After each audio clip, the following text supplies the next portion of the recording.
Thank you for joining me for another Alex on Tech and ITY video. I have with me today Bharath Vasudevan. He is the Senior Director of Product Marketing at Forcepoint. Welcome to the program. Thank you for having me. Now, we're here today at the 2018 Asia Pacific Forcepoint Partner Conference, and it's the first one you've invited the media to, so I thank you for that. But I'm sure most people watching would be familiar with Forcepoint, but can you please just tell us about Forcepoint in a nutshell in 2018? Sure. Well, Forcepoint is a 2-year-old company with a 20-year-old legacy. It was brought together with a combination of Raytheon cybersecurity, WebSense, and firewall assets from StoneSoft and Sidewinder. Since that point, we've acquired a couple of companies, CASB capability and analytics capability, which brings us through to 2018, where we're taking all of that technology, focusing on solving human-centric cybersecurity, and really delivering a portfolio of products working together to help solve bigger customer problems. Now, one of the headline messages today has been this whole notion of human-centric security. So can you just expand on that and tell us about some of the other headline messages today and how this differentiates you from the other information security competitors out there? Well, let's start about explaining human-centric cybersecurity. Yeah. The whole industry has always been evolving around threats. I have to solve for threats. And it was easy in the past. Things were good, things were bad. I could sort them out pretty easily. Things were inside of the company or outside, and you could block things and that was it. That's right, but now things everybody knows, right? Perimeter is dissolved, BYOD, cloud, Intrusion all of prevention, intrusion detection. All of this stuff has happened. Now it's not just enough to understand threats. I have to understand intent. If I peel back all of it, what I'm left with is I'm left with users and I'm left with data.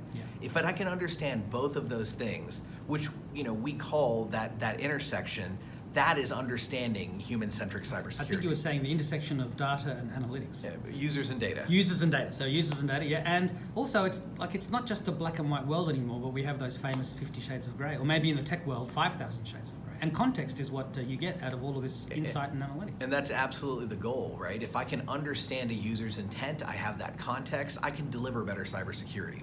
Now, obviously, companies have various solutions, and you've got this issue where you've got your partners are trying to give the best solution for their clients, and people have this best-of-breed approach. But one of the things you were saying today was that you've engineered your various solutions to be best-of-breed, which is something that I guess in one sense all companies would say. But what is your product suite today in 2018, and why do you say that they're all best of breed, and that people can rely upon your solutions for this wide range of things that you protect against and help people to analyze and learn, get insights from? Well, so part of it is it's that lineage, right? We're not a brand new company. Even though the name Forcepoint is relatively new, our products have been tried and tested. Gartner recently just retired their DLP Magic Quadrant, but in that DLP Magic Quadrant, Forcepoint had been in there, I say the last 9 in the leaders quadrant. I mean, you can look at all the accolades we get across the industry, across our portfolio. So, part of that gives us that credibility to say, look, our products are solid. Now, what we're doing that's different is we're building the integration between them. If you describe other companies that have 6 or 7 parts of a portfolio, they're not getting integrated together. In fact, some of them from your competitors are OEMs.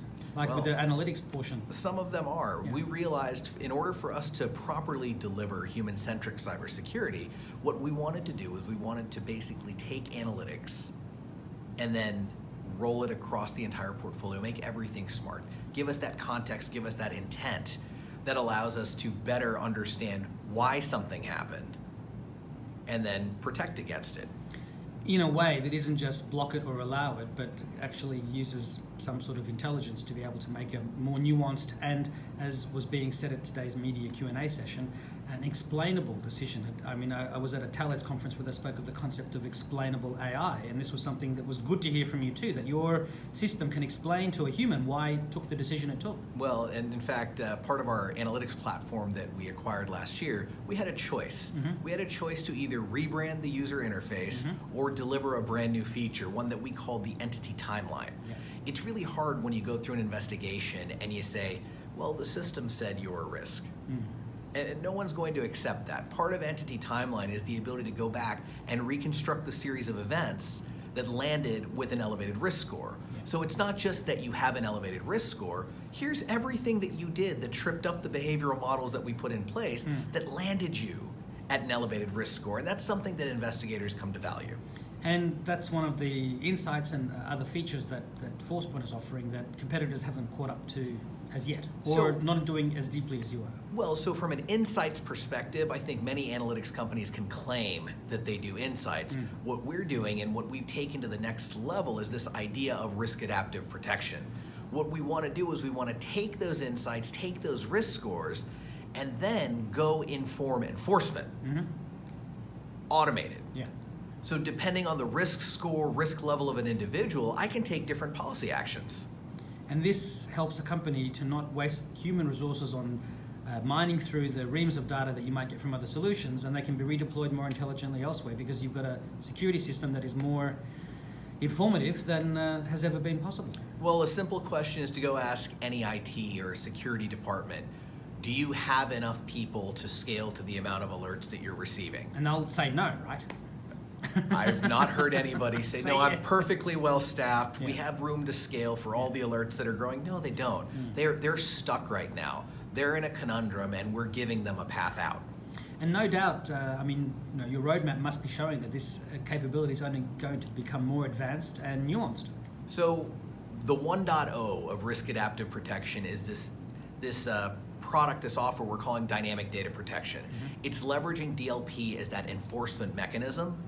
The way this risk adaptive protection architecture is set up, we can enforce across different channels that we own, whether that's across the network with firewall, whether that's going out to SaaS applications through web or email.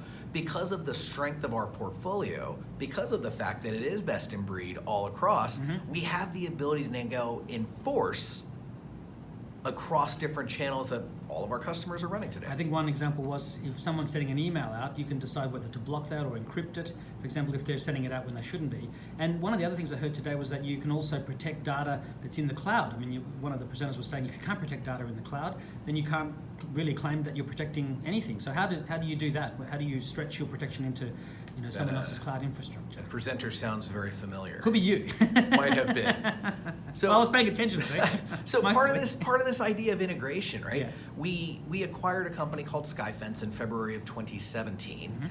By November of 2017, we'd integrated that into our DLP product. Yeah. So extend the same protections you have on-prem into the cloud assets. And what's the short version of how you do that, like behind the scene technically? Well, behind the scenes, we're actually, you've got the policies that you've set up in place, and then when you implement the action plan, the SaaS applications, it's through an integration we have with DLP cloud applications.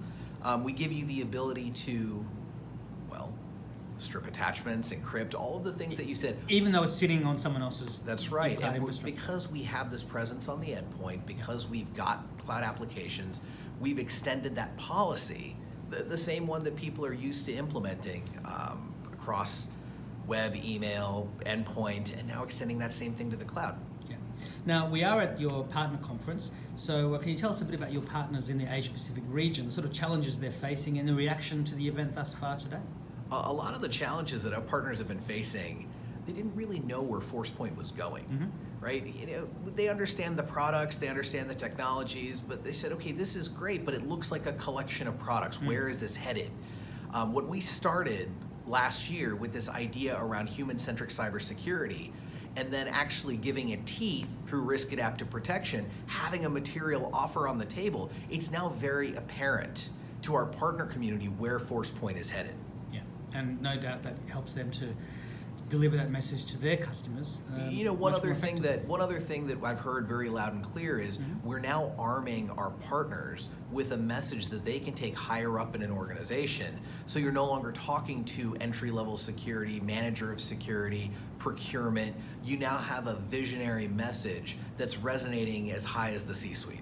And I heard it being said that different elements of budget within a business, whether it's HR or other parts outside of security, are now able to fund some of the investment or the investment into Forcepoint's products because it gives that greater visibility across a much wider range than just the IT guy. Absolutely. We found that definitely with HR and legal. I mean, these are business partners to the security team. Now they're realizing some of the benefits of security technologies. Yeah. And you must be having some of your partners saying, the distributors saying, hey, we're going to use your products now as opposed to others because we want the benefits too. Perhaps that has happened. Now, as we get towards the end of the interview, I always like to just briefly talk about the future and look into the crystal ball. How do you think the industry and the security business environment will look? How will it evolve over the next decade to, say, 2028? So if I look forward to 2028, I definitely see a collapsing of capabilities. We firmly believe that this idea of point products, while they're still around today and they're pervasive today, it's going to go away. Everything's going to turn into capabilities. What is the business outcome I'm trying to drive, not what's the packaged software that delivers it? Yeah. If we start looking at it properly from a customer lens, they're all outcome driven. If we can deliver capabilities, however it's delivered, that's how buying is going to happen in the future. It's all about the benefits rather than the speeds and feeds. That's right. As it has always been, but people forget about that. I bristle at creating data sheets, even though I have to do it sometimes. Yeah. It's just not how I think a progressive transaction happens. Sure. Well, if you're looking towards the outcome, then you can work back from that, and that's really the way. That's the way people should be doing things, and people often begin with the beginning in mind, not with the end in mind, That's and right. then wonder why they didn't get to the end. So, just to change gears very slightly, my second last question is the one I always ask, and I just if you could please share the best piece of advice you've ever received to help you get where you are today. Walk a mile in somebody else's shoes. I've heard if you do that, then you've got their shoes and they're a mile away. You're a mile away, and so you can keep them. Presumably they fit. If they fit, that's right. And so, any final messages for ITWire viewers and readers, and for your current and future customers and partners? You know what? A lot of our customers today don't know the extent of Forcepoint's portfolio. A lot of times our prospects understand it more than some of our existing customers do. We're on a journey right now to transform cybersecurity. We're starting to deliver against it. It's going from this theoretical academic conversation to something very practical that you can touch, you can see how it works. Early returns are that we are delivering some pretty significant gains to security shops. We look forward to continuing to drive innovation. Well, Bharath, thank you very much for your time. I wish you the best of success for the rest of 2018, the future, and the rest of the conference. Thank you so much. Thank you.